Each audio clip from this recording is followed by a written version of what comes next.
നമസ്കാരം, സല്ലൂസ് മുംബൈയിലേക്ക് എല്ലാവർക്കും സ്വാഗതം. ഇന്ന് ഞാൻ ഉണ്ടാക്കാൻ പോകുന്നത് ഒരു ദോശയാണ്. ഡയറ്റ് ചെയ്യണവർക്ക് ഉപയോഗിക്കാൻ പറ്റുന്നത്.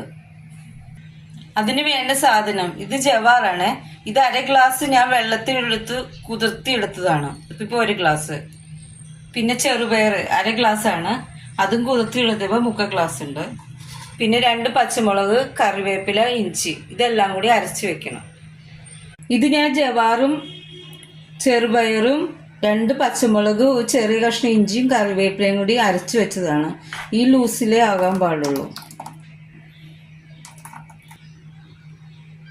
ഇത് 4 മണിക്കൂർ മുതൽ 6 മണിക്കൂർ വരെ പൊങ്ങാൻ വെക്കാം. പൊങ്ങണ അനുസരിച്ച് ഓരോ സമയത്തുള്ള കാലാവസ്ഥ അനുസരിച്ച്.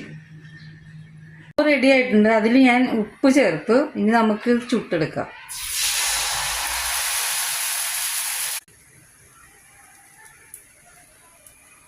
ഇത് നല്ല കനം കുറച്ച് പരത്തി ഉണ്ടാക്കുകയാണെങ്കിൽ നല്ല ദോശയാണ്. നല്ല ക്രിസ്പി വേണമെങ്കിൽ 2 ടീസ്പൂൺ റവ ചേർക്കണം. ഇതെല്ലാവരും ഒന്ന് ഉണ്ടാക്കി നോക്കണേ. ലൈക്ക് ചെയ്യണേ, ഷെയർ ചെയ്യണേ, സബ്സ്ക്രൈബ് ചെയ്യണേ, കമന്റ് ചെയ്യണേ. താങ്ക്